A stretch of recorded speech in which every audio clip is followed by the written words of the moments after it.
September 1st, 1939, Hitler attacks Poland from the west. Poland is desperately resisting the Nazis. But then, on September the 17th, Poland is unexpectedly attacked from the east by the Soviet Union.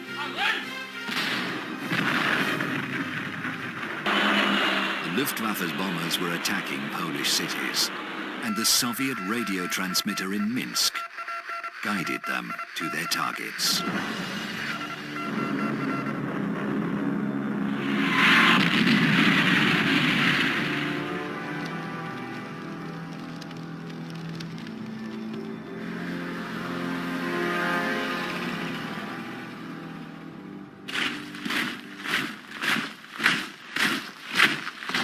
The Red Army looked different then.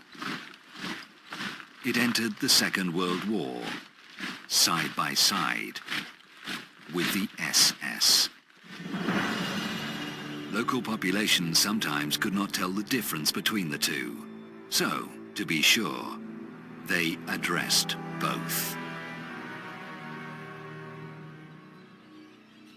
The German army met the Red Army in the middle of Poland, and then the two totalitarian monsters, Soviet and German, divided the country between them. The Soviet press depicted the whole thing as a fight against Polish fascism. The peace-loving Nazi Germany and the Soviet Union were fighting aggressive Polish fascism.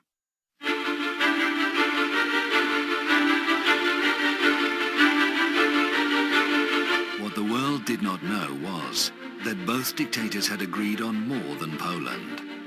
In a secret protocol signed in the Kremlin a week before the war started, Hitler and Stalin agreed on the division of Europe.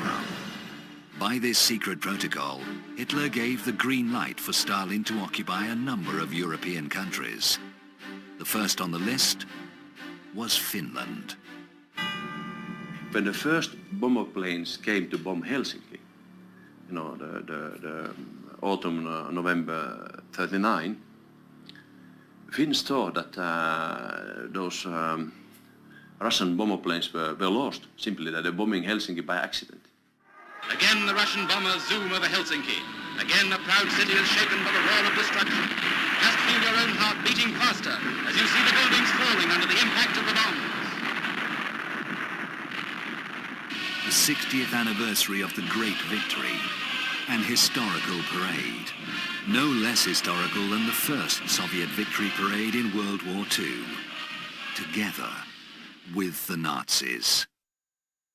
Die kommandierenden Generale der deutschen und sowjetrussischen Truppen nahmen gemeinsam den Vorbeimarsch ihrer Formationen ab.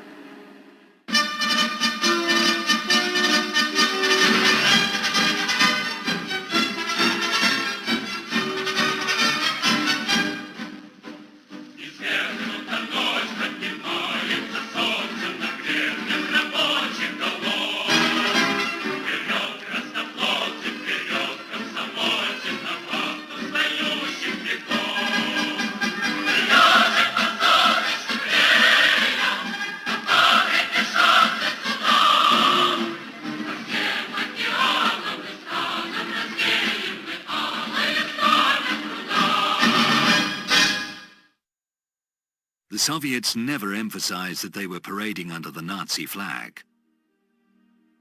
Officially, Moscow portrayed itself as an epic anti-fascist fighter. Many people believed it. Many Jews fled to the USSR to be protected from Hitler. And then Stalin did something unimaginable. He rounded them up and delivered them back to the Gestapo as a gesture of friendship.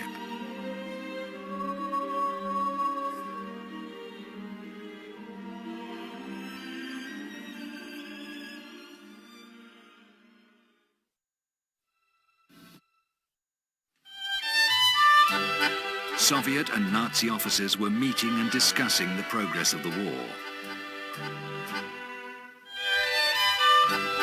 This is December 1939. The progress was good, and the prospects looked even better. There was reason to celebrate.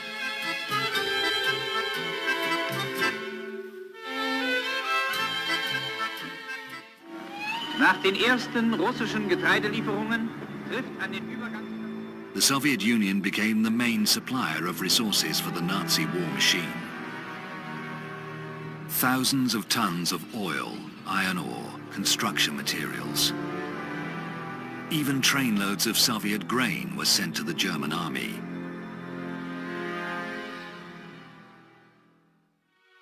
Soviet citizens were starving, but their government was sending food to Hitler.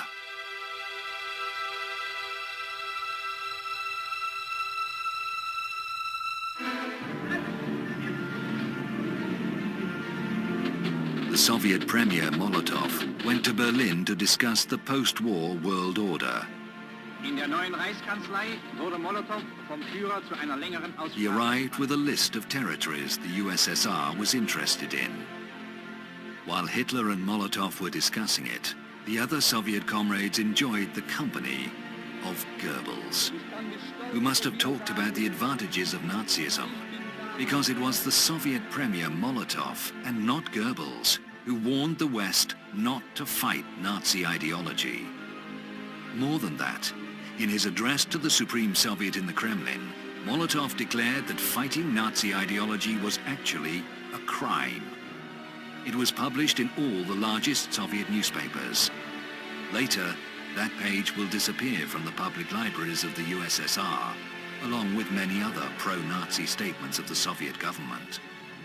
But why was fighting Nazism a crime in the Soviet view?